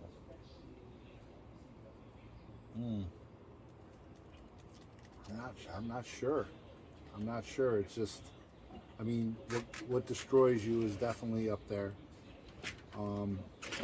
Free for All's up there. That's for me, I guess. What about you? Cover for me has to be Iron Fist. Big Motorhead fan. Even though, I mean, everybody's covered it. The best cover of it, still in my opinion, Ringworm, killed it. Furnace killed that. Killed that cover. Like, it might as well just be their fucking song now, in my opinion. But for an original, that's, there's several. These Streets is one. What Destroys You, just for the lyrical content. It's like I remember being in a certain place, and like I'll write things that stick out, and just Bars Open. I remember when we were talking about Bars Open. I like playing that song live too. when we were talking about like let's do a thrashy tune, and like fucking I got it, and it came to me in one fucking pull, and I was like, we have to. This is it. And the premise behind Bars Open. Municipal Waste and Iron Reagan were definitely influenced by that, and that's why we had Tony on that. I'm like, it's just Tony all fit. over it. It fit. It was just, we like to party, we like to have a good time, and that was the song. That was like, you know what? Bing. I was like, let's fucking, so Bars Open, definitely. I mean, there's others. There's others that I love everything we do. It's really hard to just pick one because I enjoy so much of what we do that it's, I'm playing for me.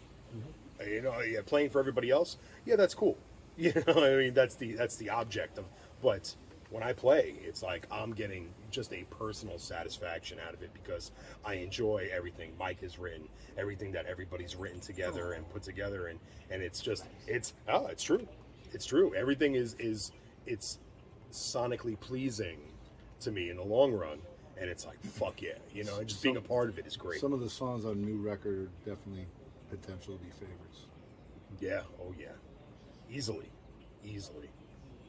Definitely excited to hear about that. We'll talk about that in 1 second. Last one I have is Frank and Dav want to know: do you guys have any warm-up rituals before a show? Yeah, right here. Before I was Hey! going to say before that. Actually, lately, I find myself. Well, you see, we don't rehearse a lot, and I find my picking hand seizes up a lot. So we were driving to New Jersey. I'm driving, just doing this the whole time. Everybody's like, "What are you doing? Jerking off?" I'm like, "No, I'm fucking keeping this fucking." No, this hand does what it's supposed to, but this is the one that I mean. I'm a strong believer in downstrokes. You know, so I find that I don't pick my guitar up unless we're fucking playing, and I don't consider myself a guitar virtuoso by any means, but I started doing that just to loosen my wrist up, and that's it. And like I said, we lubricate the joints, so that helps. Even though a lot of the new material is very wordy, so I'm going to be drinking a lot less, just so it's not a Before we Riverside. play. It's not. After, yeah. Game on. It's not a Riverside Ray fucking situation. I also limit myself to one liquor drink before we play. Beers are fine, but after, then we'll After all bets are off. we'll go in. All bets are off. Like Europe, It's a different animal. I drink one bottle of Jack a day. Jesus. When I'm not breaking the glasses. And when we were out in the last tour, I found my spirit animal, who was Austin, who was the bass player for Death Before Dishonor. And we did a lot of damage to some fucking liquor and beer on that fucking tour. And and the thing is, I get up and I wake up and it's like 9 o'clock, 10 o'clock in the morning. We're at the next venue and everybody's all haggard, and I'm like, see, here's my superpower: I don't get hangovers. So everybody's like, "Are you fucking kidding me?" I'm like, "Yo, where's the beer?" I was like, "Oh, it's 10 o'clock in the fucking morning." I'm like, "Try to fucking start sometime." That's right. Yep. Rolling. You Actually, gotta roll it, Iron so you Reagan don't- was on that, and Tony just, I'm over here. You guys fucking. He unfortunately he was sick for a couple of the shows, like really. Yeah, Ray sung a couple Iron Reagan songs. Yeah. We all had to pitch in Because he and couldn't do the show, so everybody from the tour, they had like maybe a 6-7 song set. So Ray sung 1 or 2 songs, and a couple of the guys, and then it was plagued, and then the guitarist for Madball got sick. So Andy, our bass player, Freddie's like, "Hey, can you learn the Madball songs?" Because Dom from Born from Pain was playing, and he's like, he's sick. He's got food poisoning. He's gonna be out for the rest of the tour. And Freddie's like, "Can you learn the songs?" Like, "Oh fuck no." They go, "No, I don't fucking no. You're not. This is my time." Right. I go, here's Andy. So Andy learned all the songs. So now we call him Andy Madball. Yeah, he's a team player. So which is yeah. We definitely it's Europe is a whole different animal, because you know what, we're not home. We're overseas. We're not gonna be home for a long time. Yeah. The best advice though is like the first night, the tour manager goes, "Just want to let you guys know, you're not in America, so you don't have rights here." I'm like, ooh, that kind of hit hard. Well, he's like, "So be careful what you do." Glad you said that. Like, Thanks, buddy. You're. I've gotten locked up in Europe before, so it's a good thing to always keep in the brain. It's different from here. It's different from here. It's different from here. That's the mantra. It's different from here. You can get It's hammered. awesome. You could be an idiot, but it's like, but don't Where were we? don't over In Amsterdam. We went to this bar after the show. the cave. And was is the that what it bar. was? That So, was the bar. and this guy was the voice of reason. Which is Me and never Andy are me. fucking hammered. Fucking, Every and time they're the- playing our video. Every time they're the playing video our came video- on, we drink for free. They're playing our video at the bar, and we're like, "Hey, that's us." We're like, "Holy shit, this is awesome!" And we're hammered, and Ray's like, "Yo, bus calls now. We gotta go." I'm like, "Oh!" And he dragged us out of the bar. I'm like, "This is fucking weird. You're dragging Bizarro. me out of the bar." Bizarro fucking times. I'm just doing a little. I don't know. You want more? I don't want to kill your bottle. All right. Kill the I fucking know. bottle. Get rid of it. All right.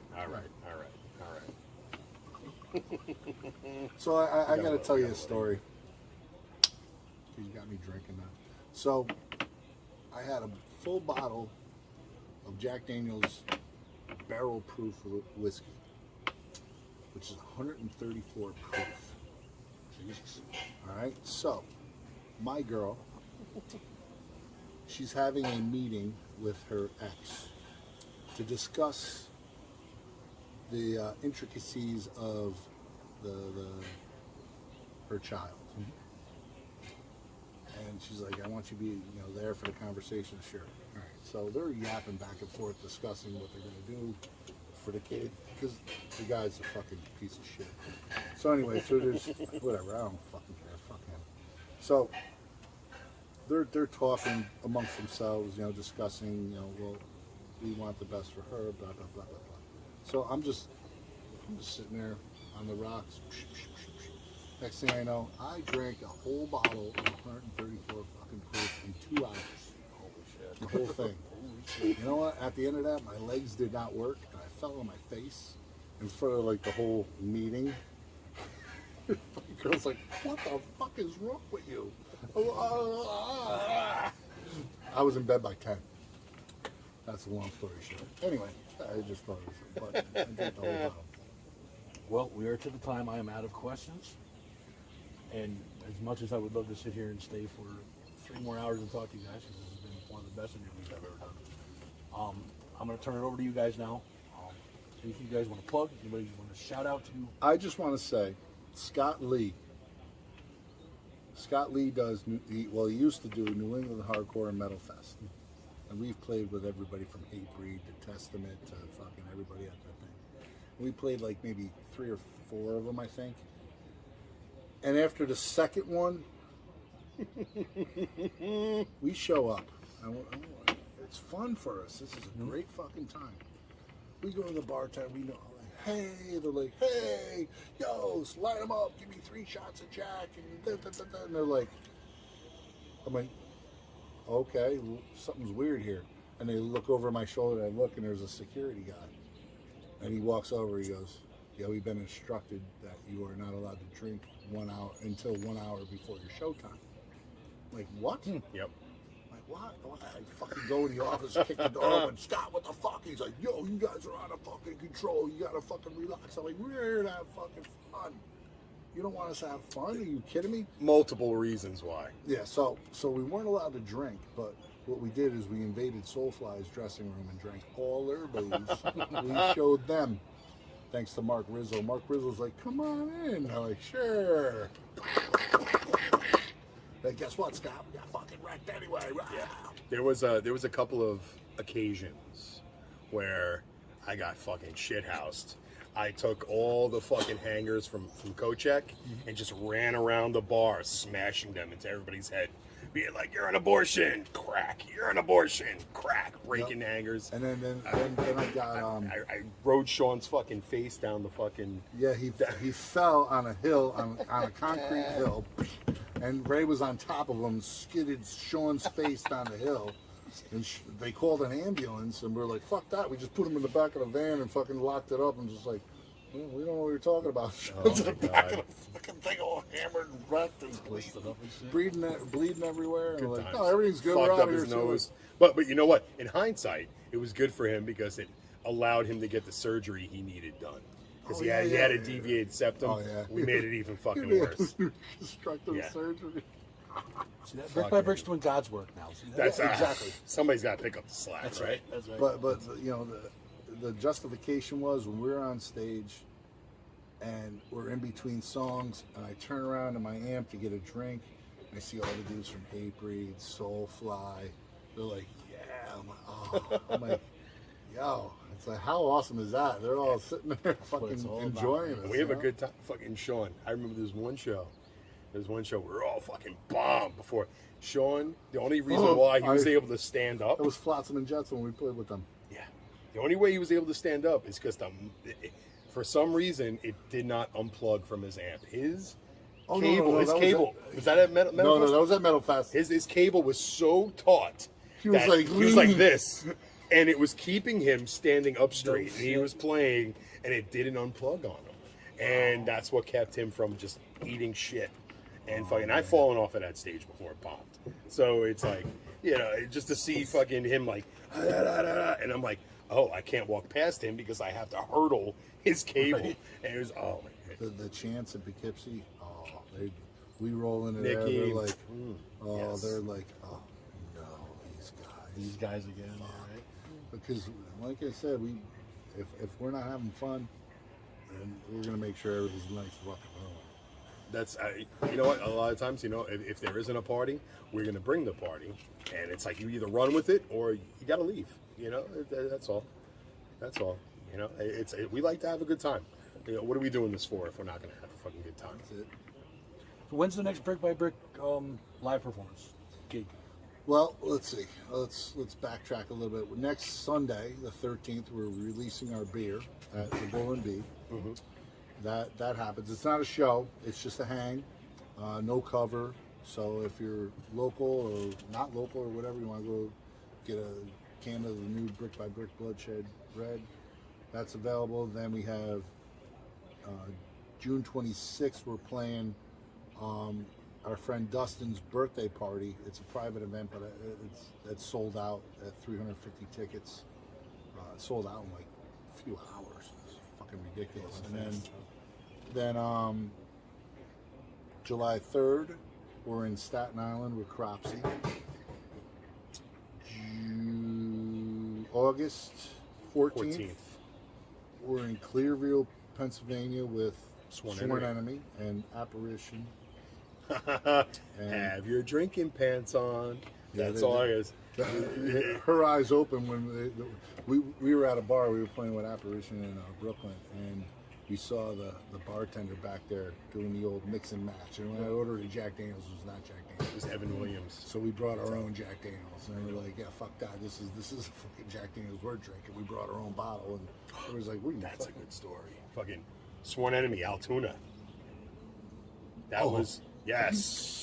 So, sorry, we're gonna make this a little. We're going to keep it going. So we go there, and they're like, all right, each band member gets a one drink ticket. Here you go. We're like, oh, what's it good for? Anything you want.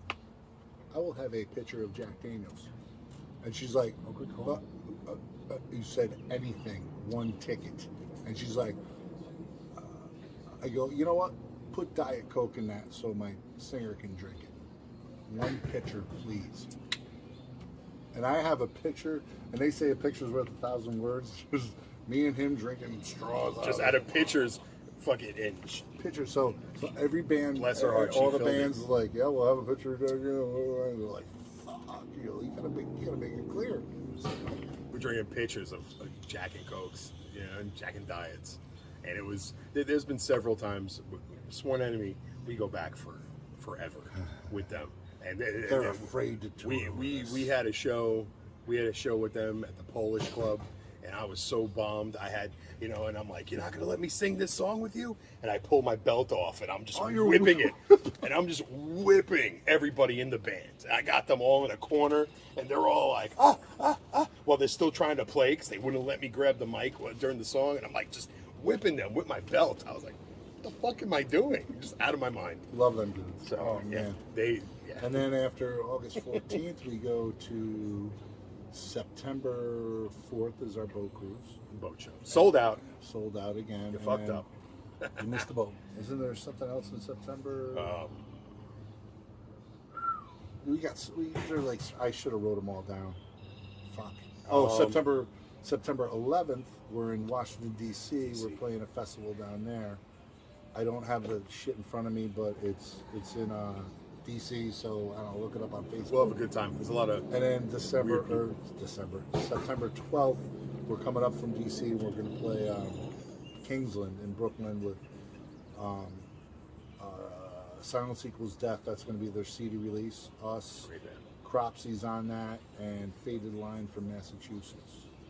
And then in November, I think we're playing with Dying Fetus and Terror at locally at the Club Empire. And then we're not doing anything to our CD release, which is probably around February. And then we go on tour to Europe. We got 2 tours in Europe scheduled, and then we're going to be out with Ironed Out from UK. UK. Great dudes. We found a Jack Daniels comrade in that band. Steve. Yeah, Steve's I great. yelled at him for mixing it with Coke. I'm like, yo, what are you, a fag? Don't cancel me. That's the second time you're canceling me. It's- So, Nobody's canceled. Definitely. I mean, cigarette in the UK. I mean, it's he's okay. a cigarette. That's right. That's right. There's a lot of, it's we're gonna have a good time, no matter what. It's overdue with COVID and everything. We had opportunity to reflect on everything we've done and everything that we need to do, and the one thing that we know is that we need to dial up the fun. That's all, because nothing is certain in this life. Yeah, listen, we don't roll in there like tough guys. I know a lot of these kids are like, oh, they're metal. Blah, blah, blah. No, just fucking have fun. Who gives a fuck? If you like the music, fucking dance. If you don't, fucking buy the merch, whatever. I mean, we always play in front of that big horseshoe because everybody's afraid to get punched in the That's face. right. The fuck you horseshoe. That's what it's, and it's like, hey, cool, all right, cool. Who's the first one that gets a fucking fight at the shows? Oh, yeah, we Us. did. Yeah, Who's the first one to fuck New you? Jersey, we got the first fight on record. But that was a good one, too. That was a good one. So speaking of your merch, where can people pick up merch from you guys? Well, right now, our merch store is merchnow.com. However, it's depleted because during COVID, I sold everything out of the back of my truck, and we emptied our trailer. So now we got to start restocking the merch store and everything. Thank you to everybody that supported us. Yeah, fucking Appreciate it. thank you so much. I would just put a shirt up and it would sell out in a week, and I'm like, fuck, that's awesome, cool.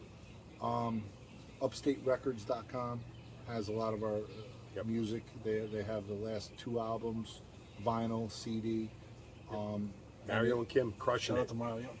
Shout out to Crushing Mario. it. Mario and Kim are just they love their bands, they love the music, and that's what it's all about. And if for some reason you just send me a fucking message, and I mail out so much shit on my own. I'm so involved. You want it, we can get it to you. It's that simple. It doesn't matter. We support so many people and businesses and just across the board, bands and everything. Anything we can do, all right, cool. Just when the time comes, hey, you know what? Share our shit too. And shout out to Pitchfork and Omerta. They endorse us. They give us what we need, and go to their websites. They got some fucking great merchandise. Yeah, there's so many. I mean, how do you? Scorpion Percussion. Yeah. They give us drumsticks and shit. Jameson uses them shits. Yeah, there's In2 just Guitar Picks Yep. sponsors us. busy business brand. There's so many. We have so many friends that are just dialed in with just clothing companies and music and just support everybody. You have a favorite band that in your local scene. Support their shit, share their shit, push them locally so they can break free from that local aspect and be everywhere. Share their stuff because you might find somebody that can pull something from that music. They might find their favorite band. They might find the next big Hatebreed, the next big Slayer. You never fucking know, and that's the whole thing. It's like there are bands that we've been playing with that are fucking huge now. And we remember when they were, little guys, they were, it's like, don't worry about getting big in your own backyard. Get out there, become a national act, put your stuff out there. Don't be afraid of getting, I like being hated. I like people not liking our stuff. I was in the bathroom. At the last show, taking a shit. I'm like, oh my God. I was like, I can't hold it. I gotta fucking go. I'm pretty sure I killed their septic. I'm sitting there, and there's kids in there. Oh, why is Brick by Brick playing? Blah blah blah blah blah. Like, oh, I don't know if I like that band. And this now. Oh, the other guy's like, oh, I haven't really heard them. Oh, well, I don't like them. This and that. Da da da. So I kick the fucking door open while I'm still dropping deuce, and I'm like, what do you don't like about my band? And I'm like, what do you don't like about it? And they just fucking zipped up. I don't even know if they were done, and they fucking scurried out of the fucking bathroom. I don't give a fuck, Oh, you don't like it? All right, well, you know what? I'll give you a reason to like it. You know, it's that simple. It's like we don't give a fuck. It's like we're doing it for us. We do it for you too. We just want you to have the best experience you possibly It's can. not a competition out there. No. Like I said, if we're on a bill, it's usually a mixed bill, hardcore, metal, whatever. We're just there to have fun. And you know what? All the other bands we respect and we enjoy as much as the kids in the audience. And I watch every single fucking band, and we hang out with every single fucking band. You know, we're not that, we stay for the fucking bitter end of every fucking show. And you know what? If you're in a fucking band and you leave before that last band, go fuck yourself. You're a piece of shit. You don't need to be on that. Get there fucking early, shit. leave there late, buy merch from everybody. That's one thing I noticed. A lot of bands don't hang out and build a camaraderie. They just like, oh, well, I'm in this band. They play and they're like, oh, we're out. Why are you doing this thing? Well, I got a job. I got this. I got. Take the fucking day off. Yeah, there's so many great bands right now. Bushido Code, Michael Adet, I know him over 20 years. Great fucking dude. He fucking missed his flight and show we just had. He fucking drove. He drove and made his fucking set. He fucking was booking just to get there, just so he could play for a half an hour I don't in think front of a people- handful of kids. I don't think And it's people like, hey, realize you the know. love that these bands have to play these shows. Yep. The sacrifices that the investment. We're old men. You know, it's like we do this because we love it. Yeah. This Listen. isn't paying our bills. It's And we ain't no Jason Bittner, you know.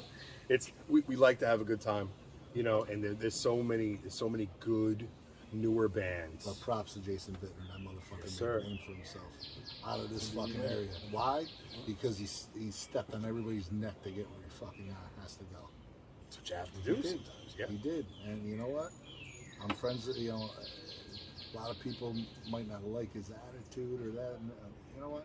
I respect it. He's well deserved where he fucking is. Got him where he needed to go. And Yeah, everybody.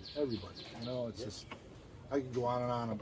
You pick a local band, I can tell you everything that's positive and negative about them. Because I book shows too, and I see them. I see them at my shows, and I recognize the kids that show up, that do their job, that promote the shows, that don't show up with an attitude. Yep. It's like, You said it earlier, pay your dues. like I said, your dues are never gonna stop. You're always paying. Yep. Even bands like Iron Maiden and shit, you know, they go through a lot of fucking shit. Look at Megadeth. They just had that fucking controversy with their bass player over his personal life. It's like, why the fuck did that band kick him out because of his personal life? Yeah, that sucks. Because you're worried about what the fucking Facebook's gonna fucking worry. You know what? Knock it the fuck off. Jesus There's Christ. so many fucking things. You know what? There's tons of great bands out there. You know what? If you're not gonna like them for whatever reason anymore, let me tell you, there's fucking great. There's other bands that you can invest in. Wrong Move is another one you can invest in. Downswing you can invest in. There's bands down in the city that are doing stuff right now. Crippled Urns doing stuff. You have you have Silence Equals Death. Yeah. They're doing great things right now. Departed doing great things right now. Concrete Ties are doing great things. You know, there's bands that are having a resurgence right now. You know, Back of the Neck, they're having a great resurgence right now too. They're getting ready for shows. You know, and you know, we have friends Powerhouse. everywhere. Powerhouse. Was playing. They're It's getting fucking- back together. They're rehearsing. They're doing. You know, and that's out of San Fran. You know, like there's so many just good things that are coming out right now. You know, people were writing music during COVID, and you don't want fucking COVID songs. Fuck that. You know, everybody fucking whatever. You know, you expect that from like Trivial or something like that. You know, like you're making your fucking money, you're making your royalties, this and that. What about the new music? What about the new stuff that the new bands that are coming together and doing things and just because they need to write. You know, like I said before, there's musicians and bands that want to play. You know, whatever, they do it in their time. And there's people that need to fucking do it, like us. We need music. Without music, It keeps me sane, man. It's just, without music, it's fucking if I awful. don't have music, I'd be in trouble. Yeah. I do a lot. idle hands are the devil's playground. That's right. I'm a fucking amusement Before park. I had Wings, they fucking had a great set the other night. They kept playing. They're fucking still doing music. You know, there's bands that are They've been around for a long fucking time. they've been around a long fucking time. You know, it's tons. You know, it's like we could just grab. You know, you pick an area. Oh, we got a band for that. We got a band for that. We got a band for that because you know, and we make friends with a lot of these bands because we're on the same page. They need music. That's their outlet. That's the thing that they love, you know, and it doesn't take away from other loves in their life. You know, like, but it's man, another Madball, part. you gotta respect the hustle, man. Them motherfuckers That's been at it for 30 fucking years. you know That, that that's in front. let me 30 tell you, years, like, sick of it all, that 30 show, years. the show that they just had in Thompson Square Park. Everybody, it was a big controversy. Oh, you know, not a lot of people wearing masks and this and that. Yep. And da, da, da, da, da. Who the fuck cares? You know what? I lost 2 aunts to COVID. You know, in New York, especially because they were in those nursing homes that fucking. You know what? Okay, you know, it was a fucked up situation. You know, COVID was a fucked up thing. We can go behind the politics of it, or we can repurpose it, and that's a reason for us to be closer to each other because nothing is certain. And there was no issues. Everybody was fucking gold. I never got or gave more hugs ever in my life that meant something. You know, so many faces. and just seeing smiles and everybody having a great time, you know, blood clot, Murphy's Law. I mean, it was perfect. It was absolutely perfect. It was necessity over whatever safety. You know what? I need You know, it. not one person got sick from that fucking show. Nope. There you go. 3,000 people. So you know that it's you know, and I'm glad Madball was the one. You know, because they're a perfect band. Yep. They're a perfect band. You can't go wrong.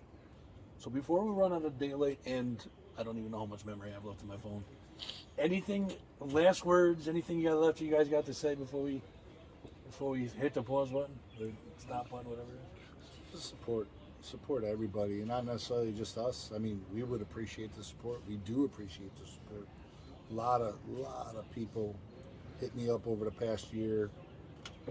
I've mailed out probably more packages, hundreds and hundreds of packages of shirts and hats and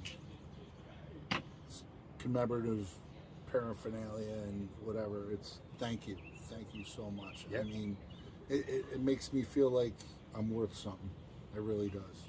Yeah. No. and every band would think the same thing. Support every band, local, national, whatever. Music is a difficult business to be in. Yeah, we're the only business that never got any relief.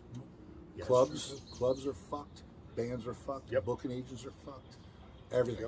Everything. We do this because we love it. It's not. The roadies, it's not the lighting guys, everything. the Everything. bartenders, everybody. Everything. It affected it huge. How many clubs shut down? How many bands are defunct now because of the past year? That's right. Bartending is my side hustle, and that was nixed when everything. You know, I was stuck. You know, I at the time I lived down in Texas, and I was stuck. I couldn't rehearse. I didn't do music for a long time, and it was making me crazy. You know, and it was just emailing tracks back and forth is awesome because you could still write and still function, but it's not like jamming. It's not like getting together and just having that. I fucking missed you guys. Keep in mind, he lives in Texas.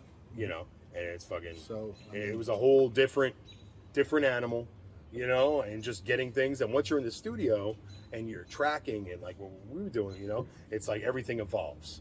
Things are different. You know, I rewrite songs 1,000 fucking times over. You know, like almost every song that originals that we had tracked, you know, and even some of the older stuff that we rewrote a bunch of stuff for in the studio, you know, just because it's like, hey, you know what? I have the meat and potatoes of it, but then you got to put your, you know, everything changes, and it's, you know, you get a different vibe, you know, you get all the different love for it.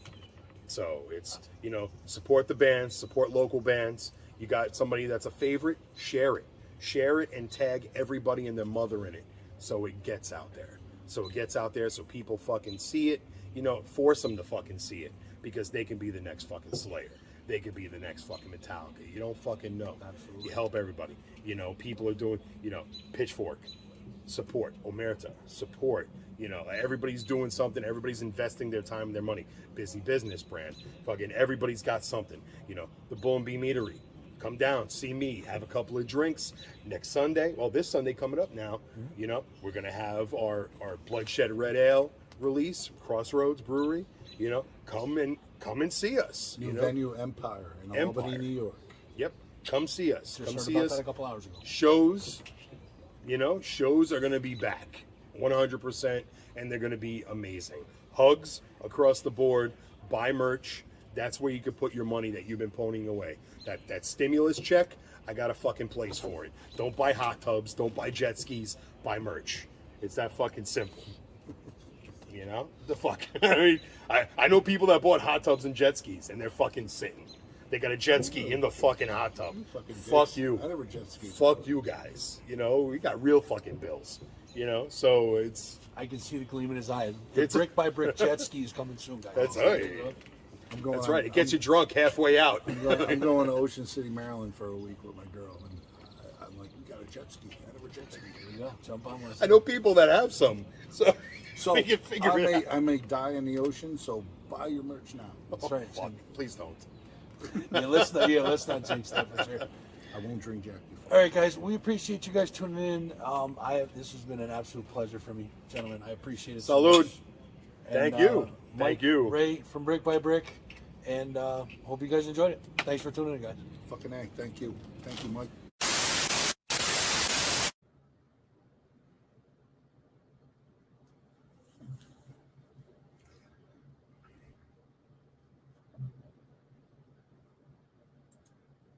All right. I tried to warn you guys. I tried to warn you it was a long one, and it was. But let me tell you something. Every little bit that was in that was just, I just had a blast, man. Mike, Ray, I appreciate you guys sitting down for, you know, your hospitality, sitting down. Now, here's the deal. I killed my list of questions. They almost killed the bottle of Jack. And what you guys are supposed to be watching right now is a tour of Mr. Valenti's Jack Daniels collection, which is massive and it's impressive and it's amazing. And I'm sitting there filming the whole thing. Little did I know, I got a total of 8 seconds on my phone. I was filming it all from my phone. I got a total of 8 seconds of that, 5 of which were the floor, because I'd started it and I was messing around with the settings and I picked it up.